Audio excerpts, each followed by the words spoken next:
안녕하세요. 법무법인 차원의 오인철 대표 변호사입니다. 오늘은 직장 부하 직원을 강제추행한 성범죄 혐의에 대해 집행유예 결과를 이끌어낸 사례에 대해 알아보도록 하겠습니다. 피고인은 C 연구기획팀장이고 피해자 D는 같은 팀 직원인 35세 여성이었습니다. 피고인은 2000XX 년 10월 4일 21시 50분경 서울 서초구 이에 있는 F라는 상호의 음식점 내에서 오른손으로 피해자 D의 등을 쓰다듬고 피해자의 엉덩이를 만진 후 갑자기 피해자의 치마 속에 손을 넣어 피해자의 허벅지를 만지고 피해자의 볼에 입을 맞추고 피해자의 왼쪽 귀를 깨물었습니다. 또한 피고인은 같은 날 22시 20분경부터 22시 50분경까지 위 음식점에서부터 서울 서대문구 현저동에 있는 독립문역까지 피해자가 운전하는 승용차의 조수석에 앉아 피해자가 운전하는 틈을 이용해 피해자의 오른쪽 팔에 입을 맞추고 피해자의 치마 속에 손을 집어넣어 피해자의 음부와 허벅지를 만졌습니다. 이로써 피고인은 피해자를 강제추행하였다는 혐의로 재판을 받게 되었습니다.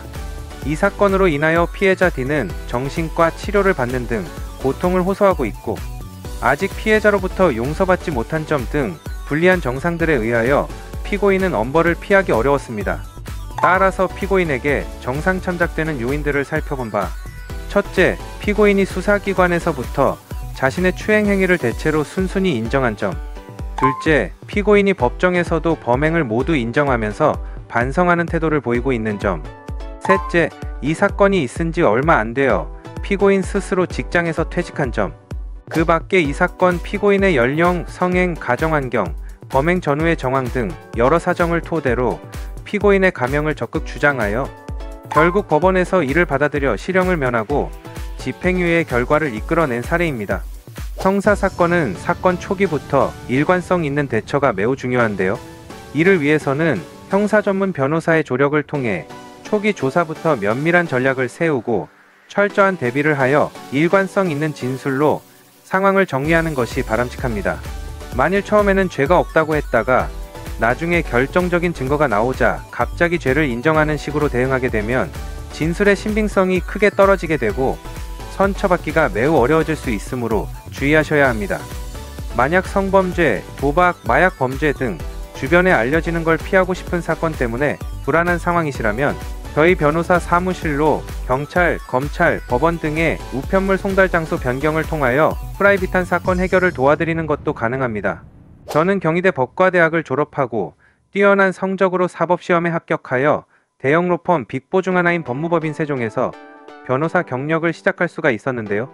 저는 이때 변호사로서 탄탄한 업무 역량과 기본기를 갖추게 되었으며 이후 법무법인 정양에서 파트너 변호사로 있다가 현재는 법무법인 차원에서 대표 변호사로 활동하고 있습니다.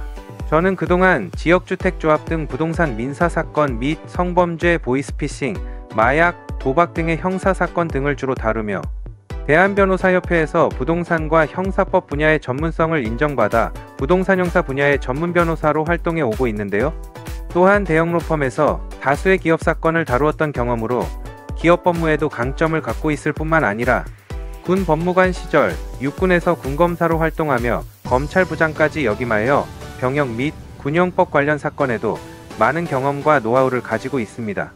또한 그동안 수많은 사건들을 다루며 기타 제3범죄와 관련해서도 많은 노하우를 갖추고 있는데요.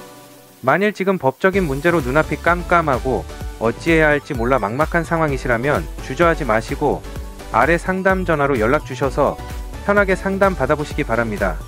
전문 변호사와 함께라면 여러분의 문제가 생각보다 쉽게 해결될 수 있습니다. 대형 로펌 출신의 압도적인 업무 능력과 풍부한 사건 경험 및 노하우로 여러분의 문제를 속 시원히 해결해 드리겠습니다. 법무법인 차원의 오인철 대표 변호사였습니다. 감사합니다.